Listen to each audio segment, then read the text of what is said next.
You would think if you read the liberal mainstream media, the main problem with race in America was poor innocent black people being sat upon and mistreated by the police. That's just nonsense. I mean, the real problem with race in America is a very, very beaten down, pathetic, self-defeating black underclass that is just can't seem to get its way going in the way that blacks were able to before the scourge of drugs and the scourge of gangs. All right, ladies and gentlemen, I want to welcome you back. That was Ben Stein on this show yesterday. Those remarks, this interview went viral, people taking him to task. We're going to hear the rest of what he said to put it in context a little more. Then we're going to talk about it on the panel. But we should also point out that breaking right now, Missouri Governor Nixon, who's a Democrat, is outlining protest preparations in Missouri in anticipation of the eventuality of a grand jury decision as to whether or not to indict the police officer in the shooting of Michael Brown. But first, before we get to the panel, I want to tell you about a great new book by Newsmax contributor and political analyst Dick Morris. You know it by now, folks. You've heard people, you've ran into people who have said, hey, did you read this book? It's called Power Grab, Obama's Dangerous Plan for a One-Party Nation. And I urge you to get a copy of it. It's the #1 Amazon bestseller. Go to powergrab411.com. That's powergrab411.com and get your copy now. All right, joining us on the panel, columnist and contributing editor of TheRoot.com, our buddy David Swerdlick, and acclaimed author, lecturer, and commentator on religion, society, and pop culture, Rabbi Brad Hirschfield is here as well, and I welcome the rabbi for the first time.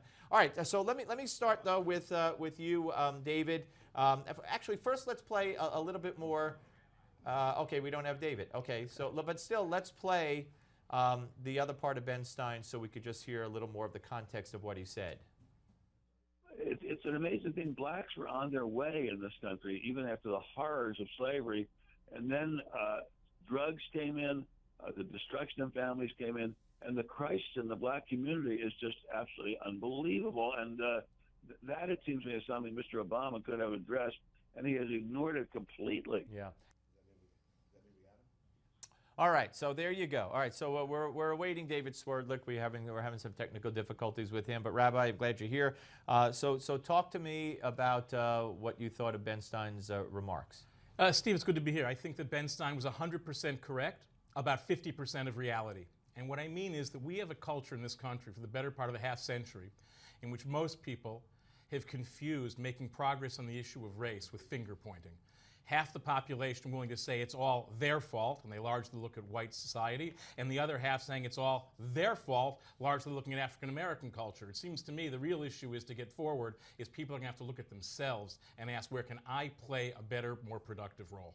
What about it, David? Welcome aboard, David. Glad the technical difficulties are solved. What was your take on what Ben Stein had to say? Thanks for having me, Steve. I thought it was actually ludicrous. Look, Ben Stein's an economist, right? If there's a reason why he thinks that 3.5% GDP growth in the third quarter, 17,000-point Dow is a bad thing, I'm all ears. His commentary on race relations, though, is completely off the mark. His statement there that President Obama has ignored what's going on in the African American community, he's not the first one to say it. He's not the first one to say it on the left or the right. But it just doesn't. It's not true, and he doesn't know what he's talking about. Well, what about the first part of his remarks where he, talked about the pathetic, dysfunctional, black community, and he blames the scourge of gangs and drugs, and said prior to gangs and drugs, even defeating slavery and injustice and winning civil rights, and the black community was headed in the right direction, and then one-parent households and gangs and drugs has basically perpetually kept the black community, as an underclass. Yeah, no, I'm not suggesting what I'm not suggesting is that there's no reason to look at what, ails the black community writ large in this society. Clearly, African Americans lag behind the mainstream in wealth, education outcomes, health outcomes, etc. Let's have a discussion about that. But the takeaway from Ben Stein, right, was that he was saying, A, that President Obama hasn't done anything about that, which is not true. And B, I believe he called the president racist, right, which is just ridiculous. That's what I'm about saying. It, Rabbi? Well, I didn't hear him say racist in the part that you played. He may have. He But said again, that in a previous interview, and he doubled down on it. He did.